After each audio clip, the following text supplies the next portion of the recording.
Di ba sa prayer na Our Father, dinadasal natin, May your kingdom come, may your will be done on earth as it is in heaven.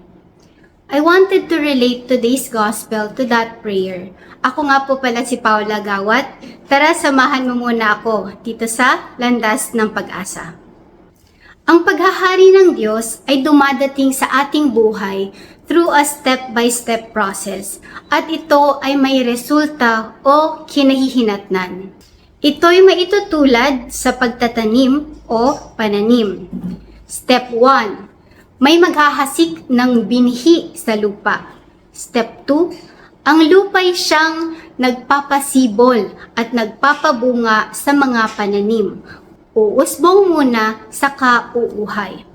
Step 3. Lalago at mahihitik ng mga butil.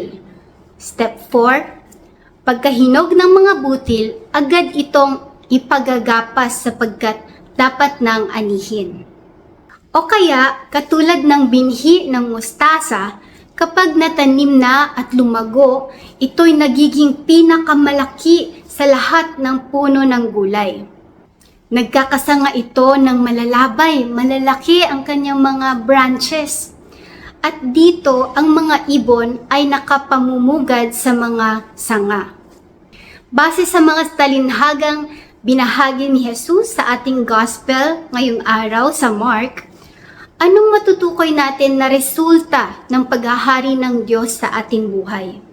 Ang isa ay mayroong ani o harvest or fruit ang ating pamumuhay. Ang pangalawa ay mayroong nakikinabang o napakikinabangan sa atin ang iba. Hindi ba napakaganda nito? Na ang paghahari ng Diyos ay naitatanim sa atin sa pamamagitan ng pagtanggap kay Jesus, sa presensya niya, at sa pagsasabuhay ng mga salita niya. At kapag gumalaw ang Diyos sa ating buhay, tayo'y lumalago. We grow.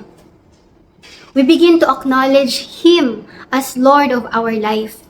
We experience the guidance of the Holy Spirit. And we see God's providence.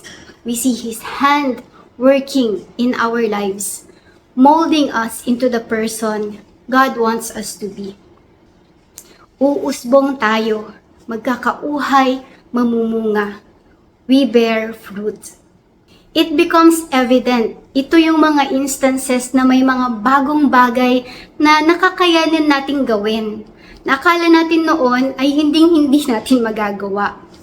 Ako po ay lumaki sa isang tahanan na hindi naprapractice ang affection o affirmation, ang pag-thank you, ang pagsabi ng sorry o I love you.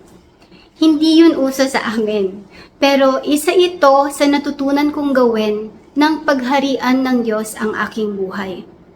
Nung naintindihan ko ang labis-labis na pagmamahal ng Diyos sa akin, ito yung isa sa mga naging challenge niya sa akin, to express love in the same way that He has loved me. Kaya nung college ako, I was led by the Holy Spirit to master the courage to ask for forgiveness from my mommy. Hindi ko alam kung naalala pa niya ang gabing iyon, pero para sa akin, after kong makapag-sorry sa kanya, nagbago ang pakikitungo namin sa isa't isa simula noon. Natutunan ko ding magsabi ng I miss you, I love you sa mga close friends ko, mga girls. Siyempre sa girls lang muna, di ba? At sa mga ate ko.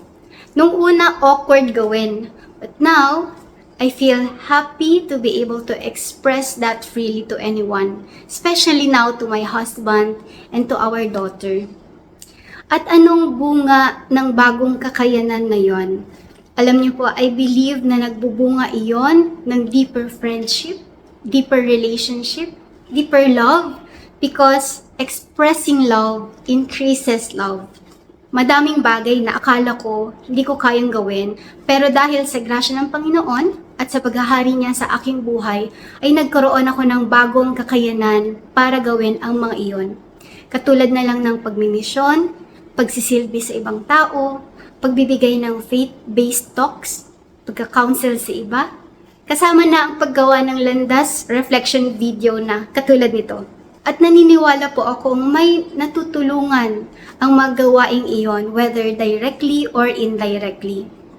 At bunga iyon ng paghahari ng Diyos sa aking buhay. Naway bigyan tayo lagi ng Panginoon ng grasya upang tanggapin lagi ang paghahari niya sa ating buhay. You know, heaven can be here now on earth when God's kingdom comes to us. When God's kingdom comes to you, when His kingship is evident in your life. God, may your kingdom come, and let your will be done on earth as it is in heaven. Amen. Sana po ay na-bless kayo ng short reflection video na ito, and please don't forget to click the like button and share this to your friends para marami pa po tayong makasama dito sa Landas ng Pag-asa.